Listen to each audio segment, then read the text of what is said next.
All right, here we are. All right, so first let me get Moodle open.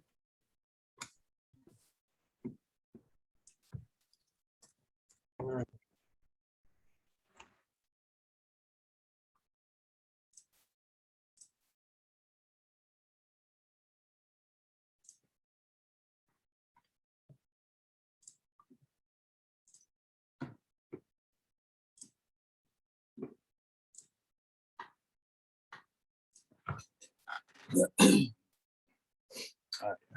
do that.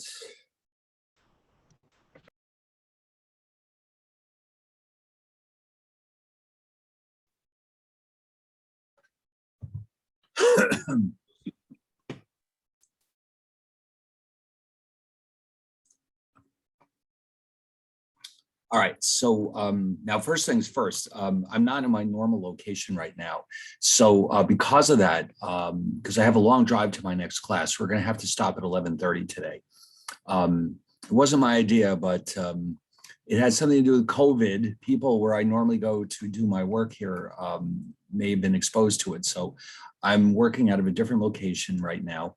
So we'll have to stop at 11:30, which is okay. We're way ahead of where we need to be anyway. And that's number one. Number two, don't forget, if you haven't done your midterm yet, it's due by tonight at midnight. And so last time we were looking at chapter 11, which is our discussion about money. And actually, let's see, let me look at the announcements again. I have to refresh my memory here. So yeah, the last thing we did was we decided that the midterm would be due. I don't remember, I did not assign the chapter 11 problem set for today, did I? I don't think I did.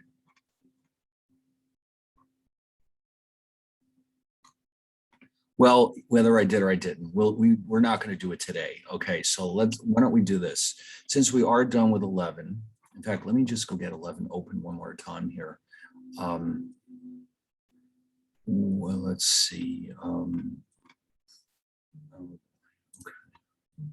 I don't, hold on, let me go find it.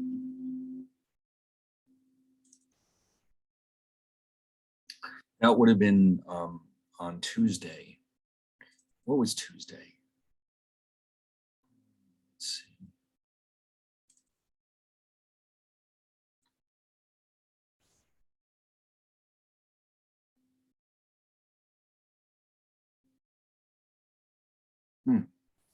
Okay. Oh, I remember now. We spent a large chunk of the class going over, yeah, we're looking at my presentation about historical forms of money.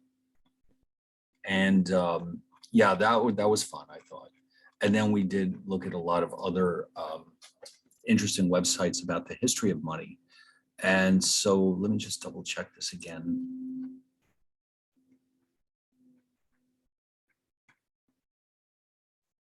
That's right. We just started to look at the Fed. All right. I remember now. Okay, this is good. All right. So I'll tell you what I would like to do. This is still chapter 11. Now, chapter 12 is more about monetary policy, but here we just barely started to take a look at the Federal Reserve System and what it's all about. And we're going to spend a fair amount of time going over this. As far as the videos are concerned, I think there is a video here that explains what the Fed is and how it works. Let's see. If it's not here, I can go find it real fast. I think today might be a good day to look at it.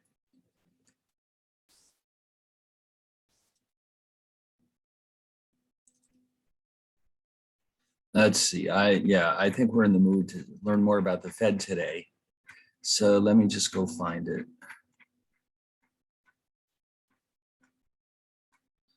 Let's see.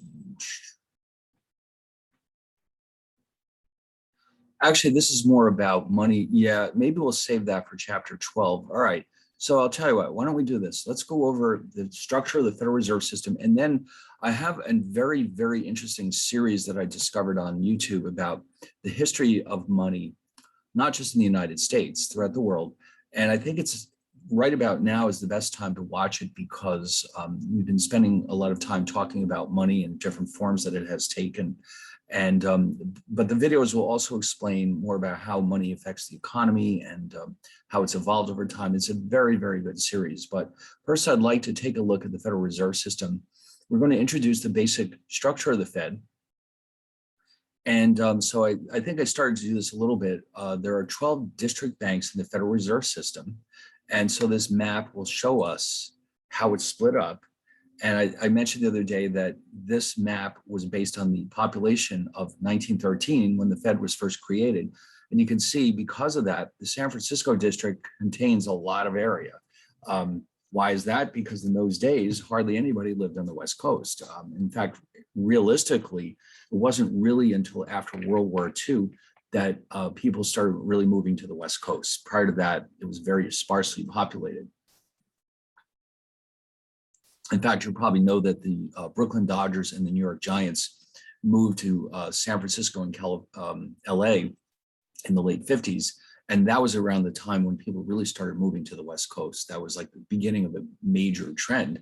So if the Fed had been created today, the San Francisco district might only contain the state of California itself. But because, at the time the population was very sparse, the San Francisco district covers an enormous amount of territory.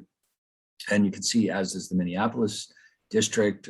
In the east, though, you can see these districts are very small. The Boston district basically covers all of New England.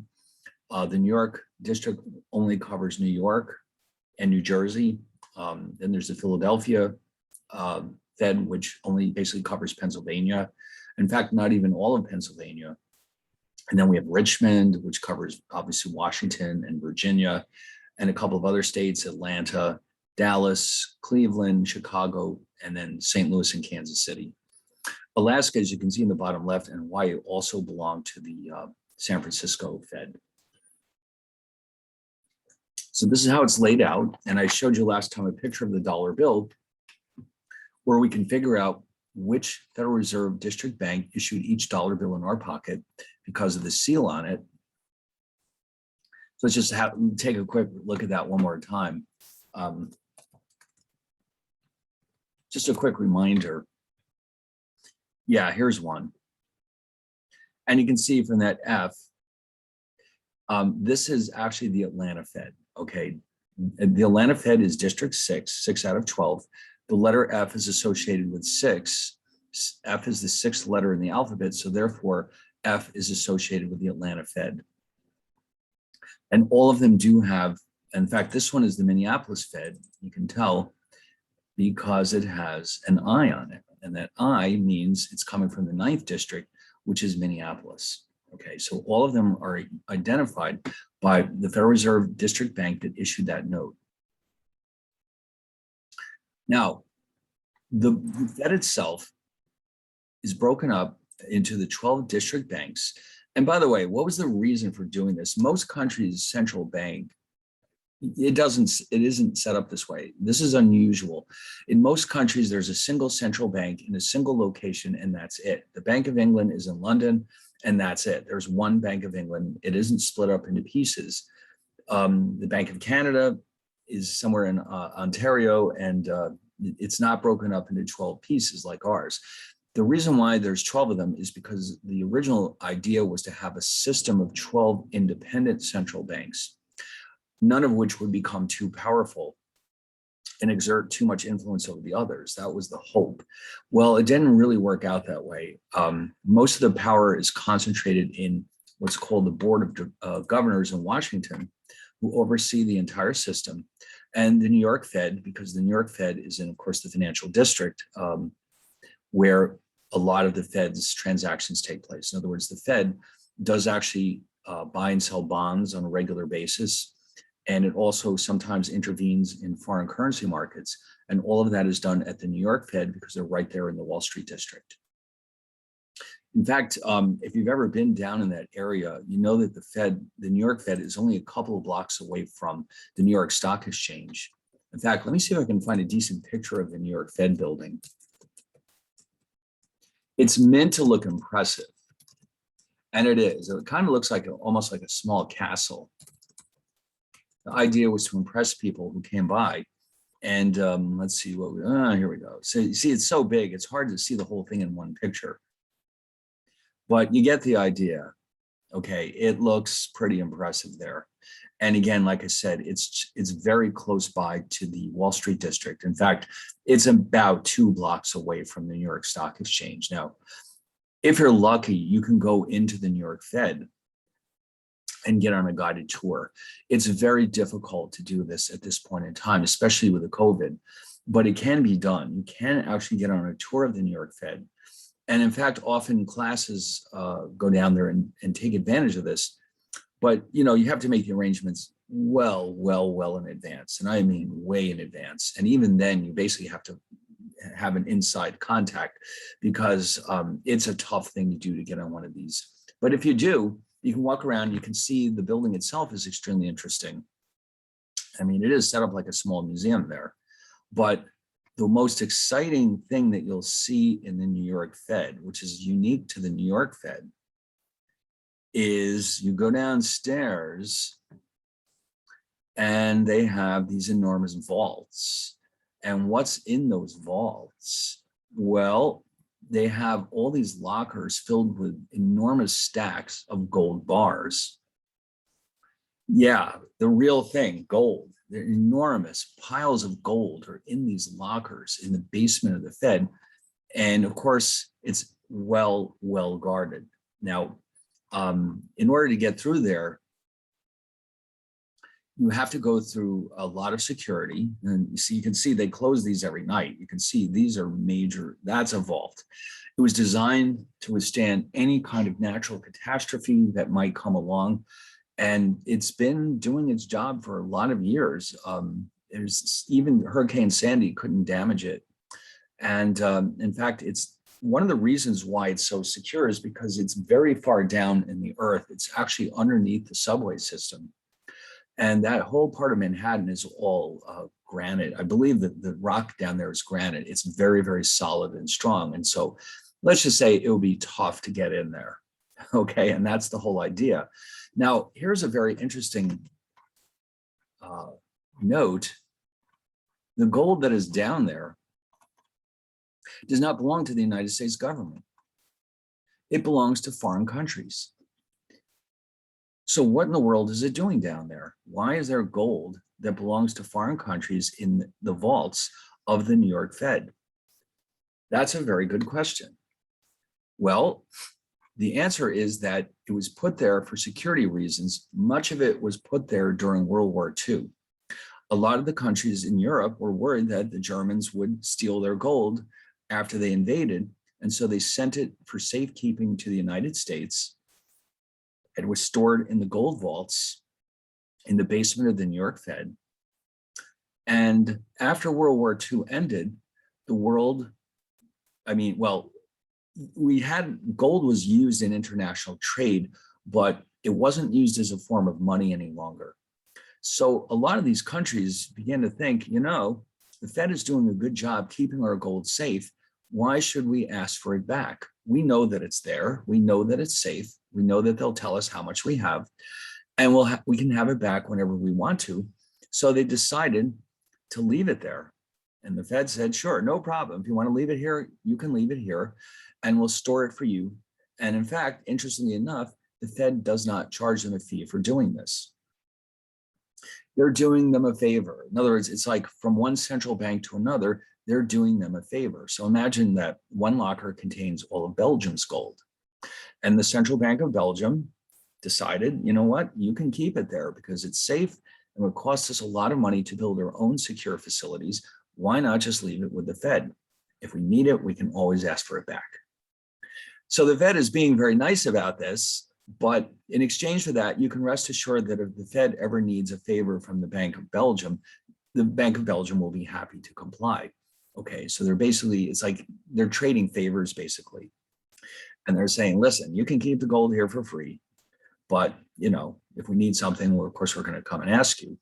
So on a tour, you can go down there. Now, you can't obviously touch the gold, but you can look at it. And let's just say that it's one of those things that you'll never forget as long as you live, when you've seen enormous stacks of gold bars like this. The interesting thing about gold, which they told us on one of the tours that I was on, is that gold is a very soft metal. So soft that it needs to be mixed with small amounts of other precious metals like silver. If not, or sometimes platinum actually, and if not, the bars themselves would actually collapse under their own weight because the gold is so soft. So these gold bars are not just ordinary industrial gold that you would use for jewelry. These are gold bars that were intended to be turned into gold coins. In other words, they're monetary gold. And because of that, the purity has to be as high as it gets. In other words, they're almost 100% pure gold. And so because of that, they're very soft, and they need to have trace amounts of platinum and silver mixed in for them to hold their shape. But what that means, though, is that the color is very unique. And let's just say that, like I said, it's something that if you've seen it in person, you'll never forget it as long as you live, because it's just so cool. But no, you're not allowed to touch it. And also, they won't tell you what country they belong to. That is confidential information. So in other words, here's locker 31. We don't know who that is.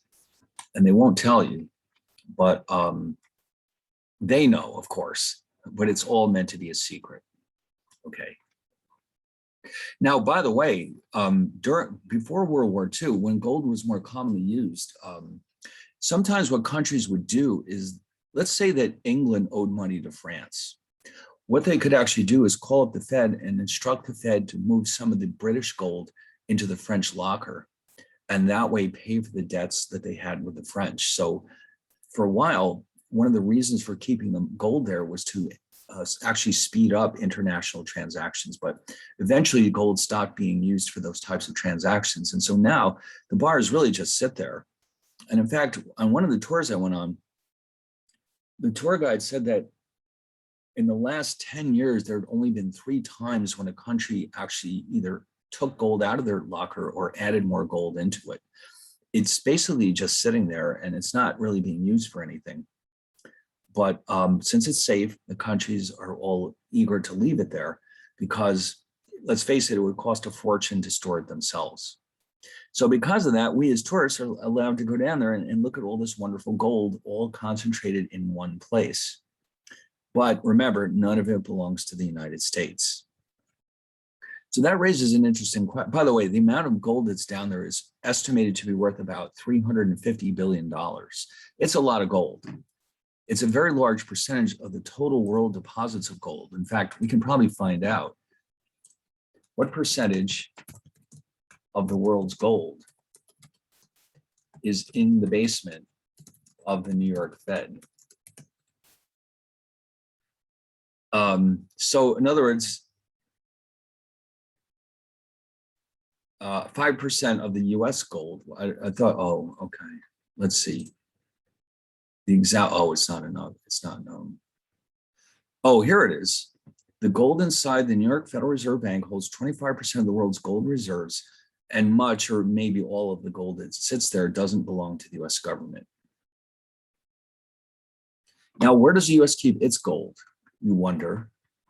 Well, it's in a couple locations, but the vast majority of it is in Kentucky, in a place called Fort Knox. And it's called the US Bullion Depository. And this fortress is where all the gold is kept. Now, it looks like a jail, doesn't it?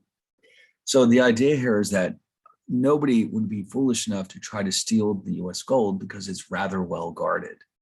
That's where American gold is primarily kept, but some of it is actually kept at West Point. Yes, the military academy, upstate New York. And in fact, there's actually a mint there that makes commemorative coins out of gold.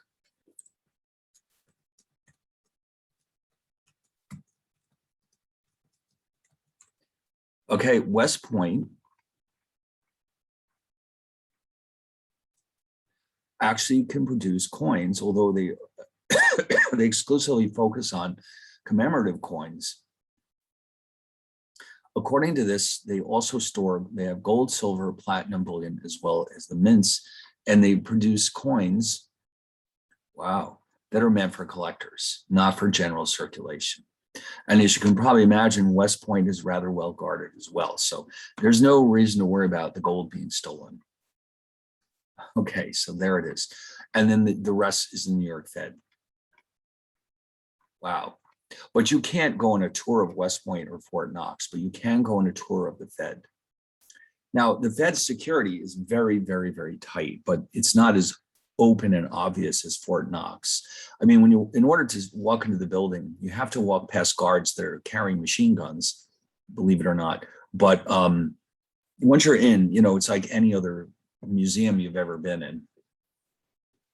But one thing is interesting is that you're not allowed to use your cell phone at all for any reason. So a lot of times people will take it out without remembering, and then the security guards come and take them away because it's easy to forget. Like you're reaching your pocket for your phone. They tell you right up front, don't even think about it. So other than that, it's a nice little visit. And it's one of the most exciting things you'll see in New York, that's for sure. All right, so that's what's so unique about the New York Fed, the gold. But also, this is, like I said, this is where they conduct monetary policy in the sense that this is where all the financial transactions take place because, like I said, they're right in the Wall Street district. And so it's easy for them to take care of all that.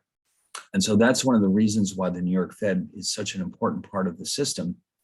They have certainly more influence than any of the other banks, but each one does oversee their own districts. And so they take care of banking in their own districts. And among other things, they issue currencies in their own districts. So that's why we have dollar bills that are issued in all 12 districts because they all supply money to their own districts. Now, the Board of Governors in Washington, on the other hand, they oversee the whole system. The board has 7 members. They have a chairman and a vice chairman. And each of the governors is appointed to a 14-year term by the president. Now, the hope here is that a 14-year term will insulate them from political pressures, kind of like the Supreme Court, except that it's only 14 years instead of a lifetime appointment. The chairman and vice chairman each get a 4-year term, which can be renewed. That's the part where some politics can get involved, but basically the Fed is pretty much insulated from the political process. It's designed that way on purpose so that they can make decisions that are good for the country without having to worry excessively about politics. Now, the Board of Governors makes several key decisions, which we'll discuss further as we go along. One of them is the so-called required reserve ratio, and one is the discount rate. So let me just quickly throw something in here about that. I think we already mentioned this the other day. Each bank must hold a small percentage of its deposits in an account with the Fed in order to preserve the safety of the banking system. These accounts or deposits are known as reserves. The amount that the banks must hold is known as required reserves,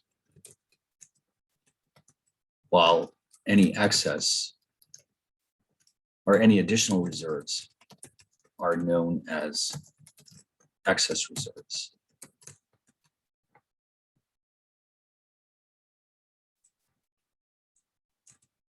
Okay, so the Fed says to them, now, up until the COVID, for smaller banks, that amount could be as little as 3%. Okay, so let's just say that it's 3%. That's the required reserve ratio, the percentage of deposits that must be held is known as the required reserve ratio.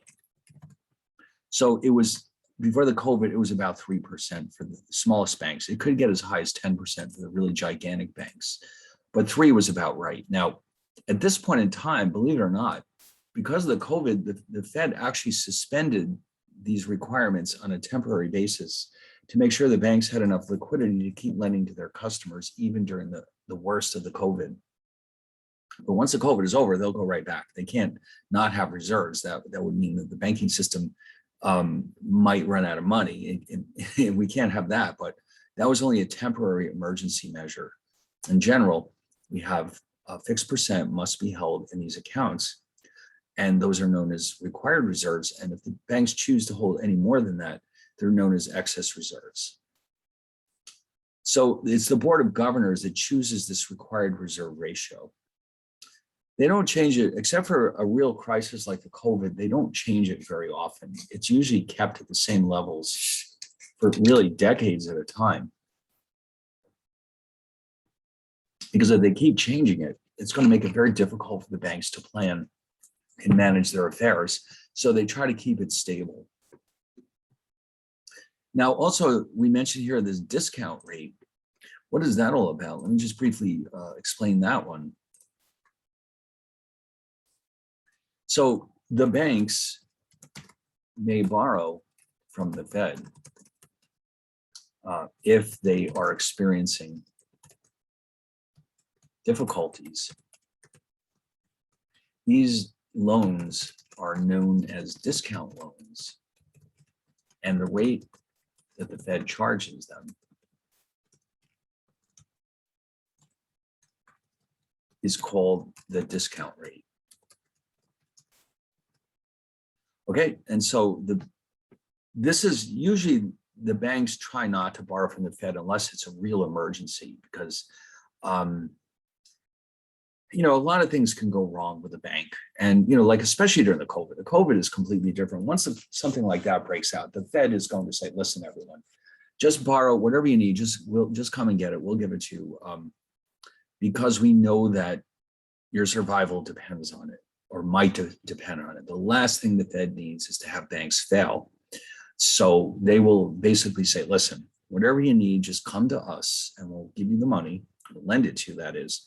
And you can pay it back to us when you're back on your feet."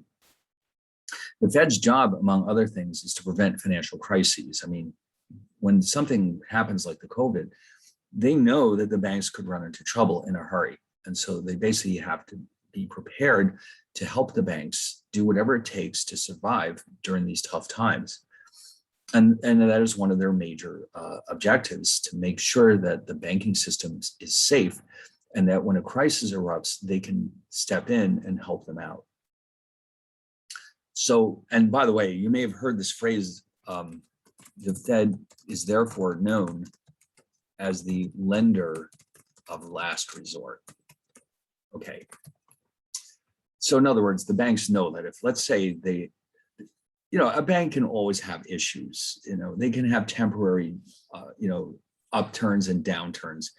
And pretty much they can ride them out. But when things are really, truly difficult, then they have the Fed sitting back there knowing that they're ready to help if necessary. So that's why it's so important to have a central bank, among other reasons. As we saw when the Fed, before the Fed was created, but after the second bank of the United States had its charter expire, there was no central bank. If the banks were in trouble, there was nobody to borrow from. And a lot of them failed for that reason. Here, there's somebody there who's waiting in the wings to help out if necessary. So the Board of Governors chooses the rate of interest that they charge these banks for these loans. Okay, they're not free, but the rates are usually very low. Because remember, the point of these loans is to help keep the banks solvent. We don't want banks to go out of business if we can help it. Okay, or at least not if it's not their fault. I mean, if a bank is badly managed, you know, eventually they'll go out of business, but the Fed doesn't want banks to fail because of something that's not their fault, like the COVID. All right, so now here's another important component of the Fed, the so-called Federal Open Market Committee. Now, these are the people with the real power, because they're the ones who determine interest rates in the economy. Yes, this is, when you hear about the Fed, raising or lowering interest rates. It's actually the Federal Open Market Committee that's actually taking these actions. So the committee contains or consists of 12 members, all 7 members of the Board of Governors, and then they pick 5 Federal Reserve District Bank presidents, 5 of the 12. Okay, so they're all together, there's 12 members.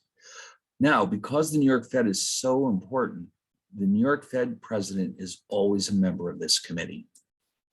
Always. They have to be there because they're right in the financial district. They know what's going on Wall Street. The other 4 are chosen on a rotating basis. Basically, they take turns. Okay. Although it turns out that Cleveland and Chicago alternate with each other. I'm not sure exactly why, but that's how it's done. And then the other 4 are just, the rest of them are just rotating. Now, that doesn't mean that all these 12 presidents don't attend the meetings. They do. It's just that only these 5 can vote. All right, so this is a big deal. Now, this committee meets 8 times a year. And every time they get together, potentially at least, they might raise or lower interest rates.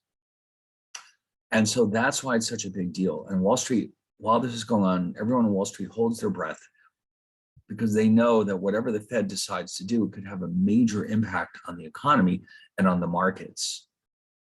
So this is, I mean, the entire world really is watching when the Federal Open Market Committee is meeting. And then when the meeting is over, they issue a statement in which they explain what actions they've decided to take. In fact, we can actually look.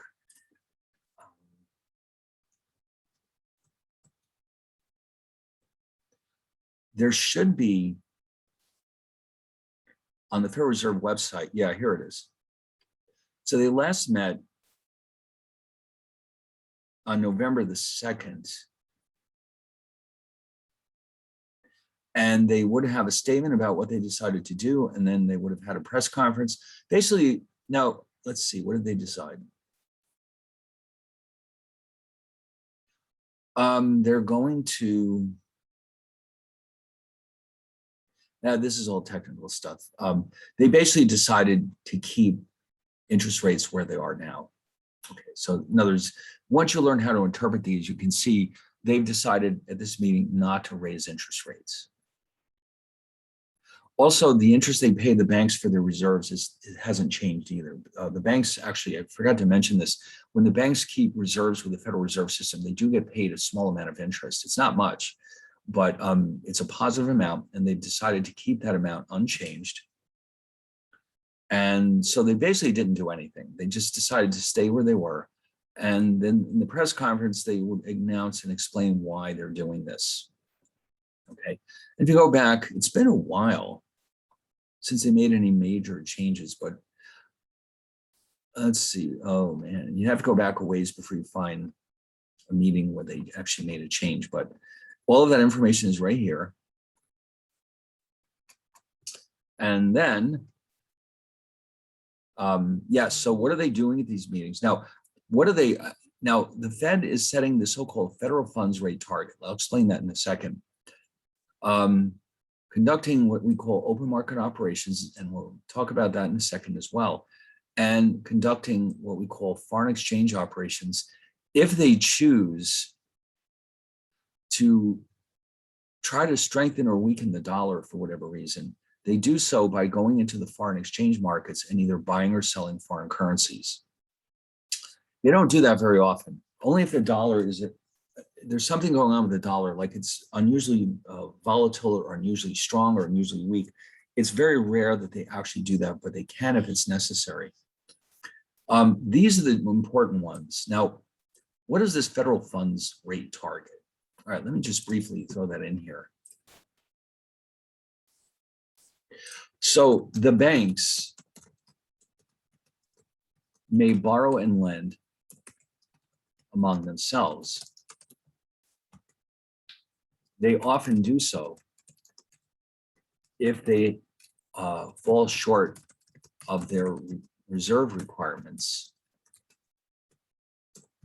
Or actually, let me rephrase that. Banks that are short of their required reserve totals may borrow reserves from banks that have excess reserves that they can lend out. And this happens all the time. In other words, let's say you're a bank. I mean, you can't perfectly predict when your customers will pay back their loans. Sometimes you might find yourself like not having quite enough in your reserve account with the Fed, and you don't want to have a problem with the Fed. So you call up another bank and say, hey, do you have any funds you can lend us for a few days? And the other bank, if they do, they'll say, sure, no problem. So the interest rate that the banks charge each other is the federal funds rate, or simply Fed funds rate. The Fed doesn't choose this rate. Instead, it chooses a target for this rate. In other words, the rate that they want it to be at to be consistent with their objectives. So in other words, the banks determine this rate by how much they borrow and lend from each other, but the Fed has a target in mind. And so what happens is, if the federal funds rate moves out away from the target, the Fed will jump in. Well, actually, let me say it this way. The Fed will move it back to its target level by either buying treasury securities, and we'll explain this more as we go along, from the banking system, or selling treasury securities to the banking system,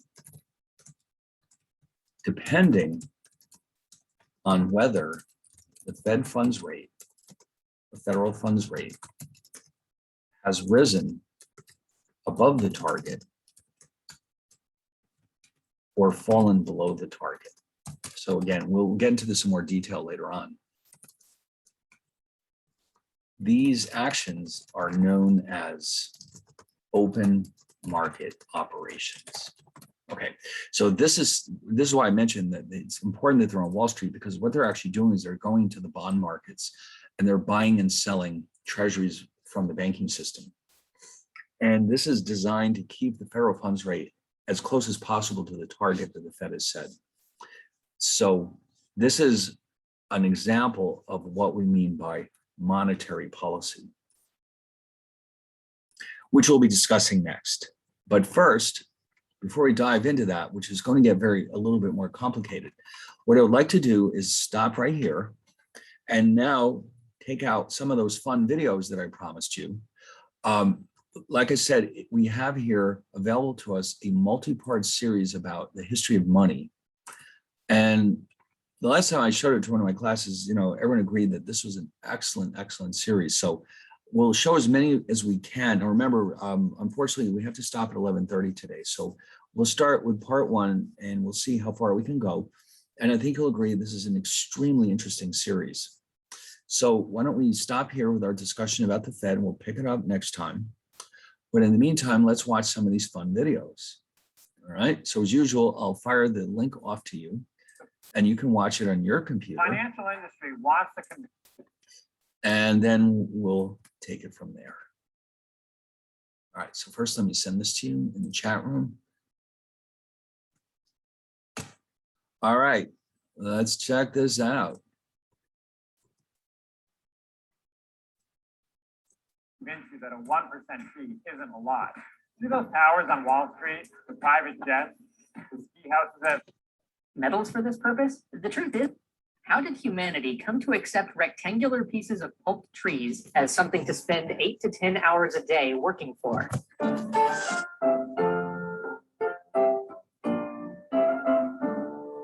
It's a pretty insane story. This change from hard currency like gold or silver is a really huge deal. Without it, we couldn't possibly have the massive industrial and post-industrial economies we know today. This change revolutionized how we do business and forever altered how governments were financed. Learning about this massive sea change in how we as a species thought about money can help us reflect on our current historical shift from seeing paper as money to seeing bits, seeing digital ones and zeros as money. But before we can get to the exciting story of people trying to convince other people that paper was worth something, to understand why this is such a huge deal, we have to discuss a bit about how we thought about money before paper. If we go way back to the beginning of society, we find trade. Before early humans even really settled down, there's evidence that when we met, we exchanged things we had made or things we'd found. But as soon as humans started to cultivate the earth and form societies, we started to specialize. And that meant that we not only loved to trade, we had to. Now, often when we think of trade, we think of long distance trade. We think of caravans loaded with exotic goods. But for our story, we have to talk about local trade. Because here's where we run into the problem of coincidence of wants. Or rather, we run into it everywhere. But if we fail to solve this problem at the local level, society breaks down and we can't have the specialized trades we need to run anything beyond the smallest gathering of people. So, what is a coincidence of wants?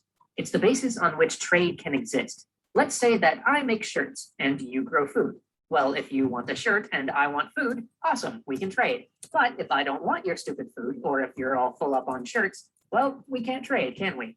And that starts becoming a real problem for society if I want food, but you don't want my shirts. Maybe I can find somebody with some third good that you do want, but that means that a lot of time is consumed by trading. And if I can't find some other good you want to trade for, well, there's going to be trouble. And this problem runs even deeper than we sometimes think about when you consider the lack of refrigeration and transportation. Imagine I'm a fisherman and you're a farmer, and let's say that we want to trade. Well, there's this problem. Your harvest only comes in once a year. I can't trade you for a harvest you don't have yet, and all of those extra fish I caught today are going to be pretty rotten by the time your harvest comes in. And while this may seem like a very specific example, trade for food was probably the most prevalent trade of the ancient world. So we need to find a third good that we both want that we can trade for. But wouldn't it be convenient if there was some universal third good which everybody wanted and would trade for, so we didn't have to do some long chain of bartering every time we wanted something? Enter money. All money is a third good that doesn't spoil and that we all agree has value, thus becoming a unit of exchange, an intermediary good by which all other goods can be traded. And while we often think of coins made of precious metals for this purpose, the truth is, so long as it's durable enough and hard enough to procure, anything can serve as money. Tangent time. Turns out we have used a lot of weird stuff as money over our history. For example, cattle have often served as money. I mean, they're fairly durable, they last for years, they're practical, and they're reasonably scarce. When Europeans arrived in the Americas, alcohol often served as currency. You could literally drink your paycheck. Cigarettes have often become money of prisons and POW camps. Back in ancient China, money in the shape of tools and then knives became some of the first examples of precious metal money. And my personal favorite, on the island of Yap, gigantic limestone donuts serve as money. They are so huge that once they are brought to the island, no one even moves them. They just remember who owns which ones. In fact, all of these stones had to be quarried off island because there's no naturally occurring limestone on Yap. And once, when a crew was coming back from a quarrying expedition, a storm hit and sent their stone to the bottom of the ocean. But the crew survived and told everybody what had happened, and the islanders decided that, it still counted. So to this day, somebody owns that giant piece of stone money at the bottom of the sea. And even though it's not really in use today, for hundreds of years, that stone was used to buy and sell things, even though no one had ever seen it, giving Yap in some ways one of the most forward-thinking monetary systems before the modern era. But if we want to talk about the king of them all, the form of money that has been used the longest and over the widest expanse of the globe, we have to talk about one thing. Nope, not gold, although in fairness, that's what I would have guessed too. Nope, it's the cowrie shell. It's durable, impossible to counterfeit, and without modern harvesting techniques, it's not so easy to acquire that inflation will run rampant. Anyway, tangent over, back on target. We have lots of different possible types of pre-modern money, including the gold and silver coins that we so often think of when we think of money of the past. But all of these different types of money have one thing in common. They are what we call commodity money, because their value is in the commodity themselves. Even cowries were seen as rare and beautiful and could be used for jewelry and the like, and so were thought of as having intrinsic value, the same way we feel gold has an intrinsic value for its scarcity and its uses. Now that makes a lot of sense for a currency. It feels secure and reasonable. You can trust to the worth of that gold coin in your hand. I mean, after all, if you're used to trading one thing for another, why would you ever trade something valuable like a horse for something worthless like a pile of paper? But for gold or for calories, well, that's another story. But when your economy grows, this system starts showing some of its limits. For one thing, commodity money is heavy. If you're doing massive deals, it gets really hard to transport, and it's risky to transport across lawless lands. Commodity money is also often subject to debasing, where somebody, usually the person who should be responsible for making sure the currency maintains its value, waters down the whiskey or takes a gold coin, melts it down, and reforges it with a bit less gold in it, and passes it off as worth the same amount. But more than anything, when you get to gigantic economies, the very scarcity that makes commodity money seem to have value becomes your enemy. Like, let's take gold and silver. What happens when your economy grows to the point where you just can't get enough of it? We actually saw the effects of this in our episode on the Opium Wars, where so much English silver was ending up in China in exchange for tea, it was actually causing inflation and hampering basic economic transactions at home. And this really comes into effect when we get to more modern government finance and the financing of war. What happens to a nation when it has to make a sudden drastic uptick in its spending, but can't get enough specie to cover its costs, even from those who are willing to lend? As I am sure we will see in future Extra History episodes, it plays havoc with an economy and even the ability to prosecute a war. And the reverse of this is true as well. Currencies based on scarcity are often subject to changes in the scarcity of the commodity on which they're based, which can be trouble when somebody finds a lot more of your currency commodity. When Spain started to import massive amounts of silver and gold from the Americas, all the precious metal-based currency in Europe started to suffer from inflation. After all those gold coins weren't worth nearly as much since somebody had just dumped a huge new pile of gold on European shores. And as a government or even a financial sector, when someone digging up a new pile of minerals means that you can't control your own fiscal policy, that's bad news. But those disadvantages are only easy to see if you're a head of state or working on the largest scale transactions. If you're just some average person in the streets, when some well-to-do says that they want to take your grain in exchange for this nice slip of, is that paper? Well, you would be forgiven for thinking that you smell a rat. Join us next time as we finally delve into the origins of paper money and start to address this problem of people fearing to give up their outdated gold.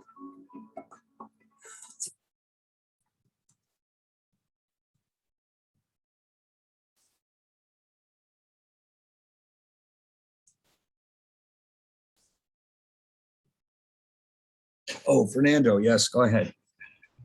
This video actually reminded me of like a previous video and a lesson that I learned in high school. Oh, really? Yeah, in senior year, we were learning about like about money pretty much and like how it was used for trading. It Mhm. was like a different video. But yeah, I just wanted to comment on that, like, Yeah, no, I mean, I can usually see this showing up in a high school economics class or in, of course, in this class because it's very well done, in my opinion. I mean, they really covered a lot of important material, but in kind of an interesting way. And they covered some of the same topics that we talked about last time. And but it's going to get more involved as we go along through the series. They're going to cover a lot more ground, and it's really one of the best series I've seen. Now, before we go any further, I just realized we never did the chapter 10 problem sets. So I'll tell you what, why don't we take a look at that next Tuesday? I don't want to have to give it to you for Thanksgiving break. So let's do that on Tuesday and get it out of the way. And then we can get back to this series. But in the meantime, I think there are 6 parts to this. So let's watch number 2 now. And I think we may have to stop there because, like I said, unfortunately, I do have to get out early today. But we'll carry on with this. Don't worry, we'll see the whole thing. So I'm going to send you now the link for part 2. And again, I'll put in an announcement for the chapter 10 problem set for next Tuesday. Okay, so let's see what's coming up next.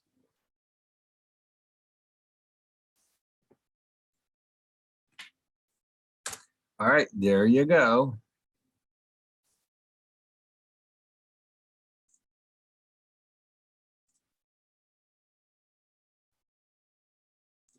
Brought pasta to Italy from the East, there's another marvel that the book.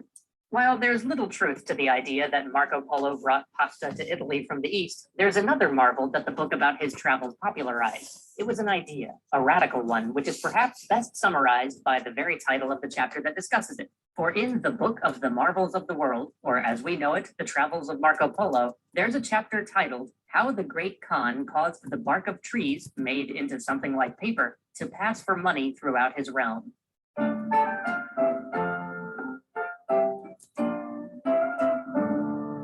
In ancient China, they invented a coinage system where the coins had holes punched in them. So if you needed to measure out large denominations, you could just run a string through the center of the coins, and a particular length of string would hold 100 or 1,000 at once.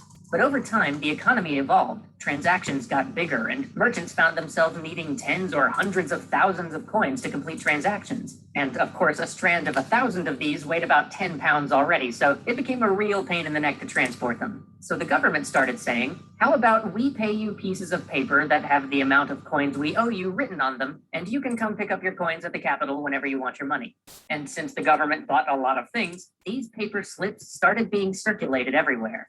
Soon, merchants realized that these slips of paper were always good, that they could be turned in at the Capitol for however much was written on them whenever they wanted. So heck, why even go to the trouble of turning them in? Why not just trade the slips of paper to other merchants for their goods? Thus, the merchants began using these promissory notes, or essentially government IOUs, as money. And then the government caught on and simply started printing up money.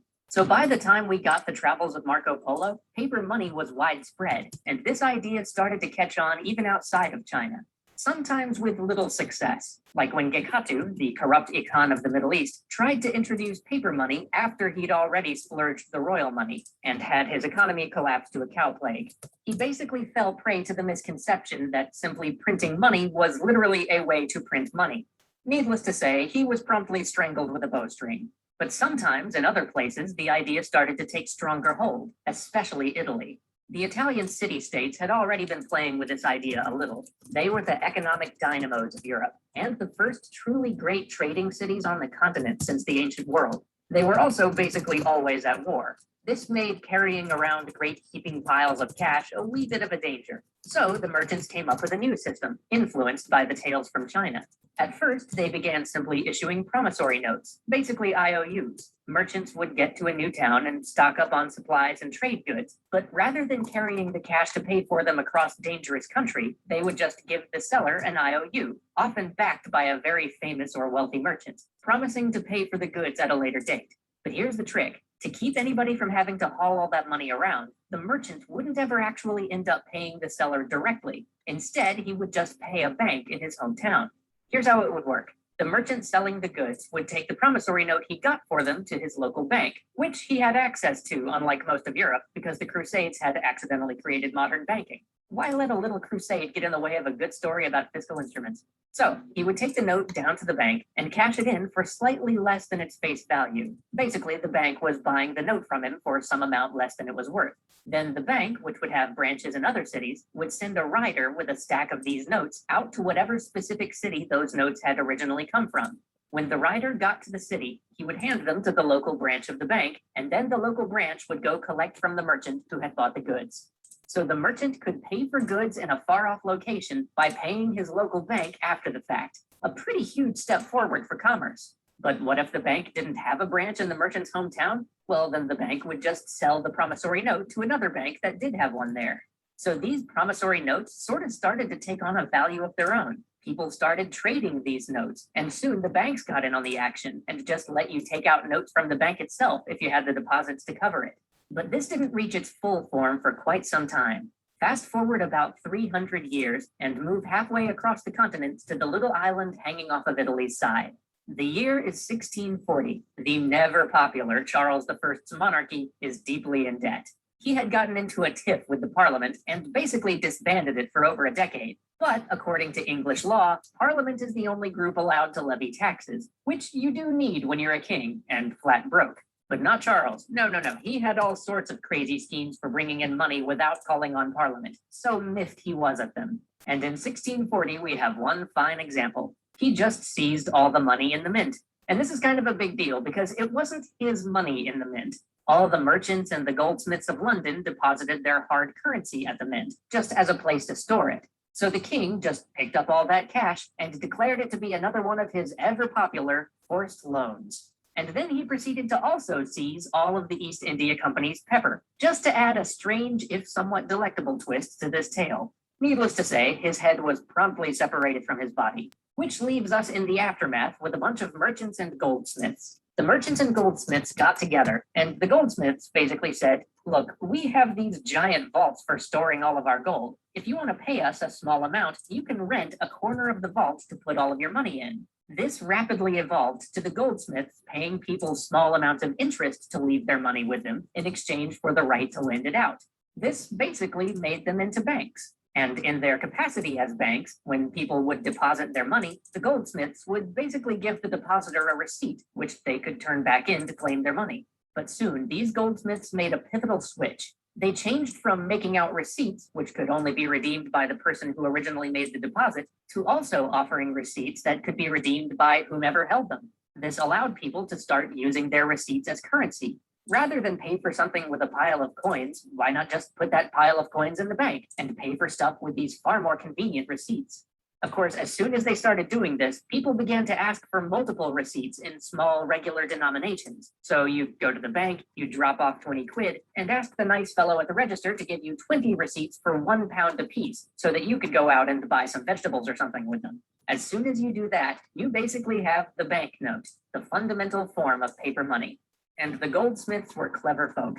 They started to notice the funny thing about banknotes. These banknotes were starting to get passed around from hand to hand without often getting handed back in at the bank, which meant that the bankers could keep playing around with the money those notes were supposed to represent, even as they circulated through the markets. After all, so long as everybody doesn't try to turn in their banknotes at once, the bank can lend more money than it actually has in its vaults. While one banknote is circulating its way from hand to hand, the bank can use the coins that note represents to cover somebody else turning their banknote in. And thus, fractional reserve banking was born, instantly expanding the money supply of England, but not without introducing some dangers. Join us next time as we move from these Wild West beginnings to the even wilder West personas that attempted to make paper money official.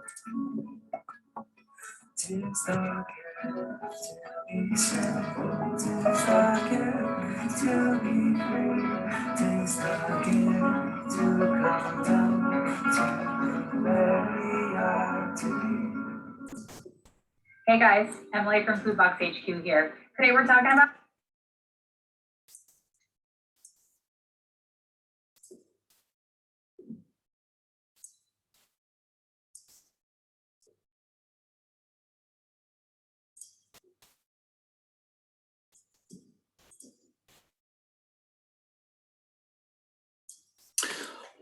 All right, I guess, well, that was a lot to think about. I mean, it was very complex. We'll probably have to take a step back and go over that again because but what they're basically telling us is that the idea of banking came about because gold is heavy and it was difficult to carry it around from, one city to another. And certainly it was difficult to use it for international trade. So this idea of banknotes came about because people would leave their gold with the goldsmiths and then they would circulate the receipts as money. And the goldsmiths eventually realized that hardly anyone ever asked for the gold back. So they were able to lend out money based on their gold deposits. And before you know it, we have what is now modern banking. And so this all took place during Renaissance Italy. And nothing's been the same ever since. Now, it's a good thing, though, that banking came along because otherwise, it would have been very difficult for countries to expand their markets and to, and trade with each other. And so that's what really made it possible for international trade to take place. And without banking, of course, we could never have had a modern economy in the first place. So these were all very, very important developments in economic history. So, of course, now there's more parts to this series, which I'd like us to see next week. In the meantime, don't forget, we're going to need to do the chapter 10 problem set on Tuesday. And then there should be enough time left over to probably wrap up this video series. If there's still any time left, we can get back to our discussion about the Fed. All right. So in the meantime, sadly, like I said, I do have to knock it off early today, but I'll see you all next Tuesday. And I hope you're having fun with this video series because I really think it's exceptionally well done and very, very interesting. So, all right, if there's no last minute questions, I'll see you all next week. Thanks, Professor. Okay, you're welcome. Thank you. Okay, bye. Hi, Professor. All right, see you later. Thank you for class. Just one more quick thing. I'm Oh, gonna sure. email you in a bit later. All right. Oh, sure, go ahead, it's fine. All right. Anyway, have a good day. Have a good weekend, and You too. all right. All All right, right. Bye. bye.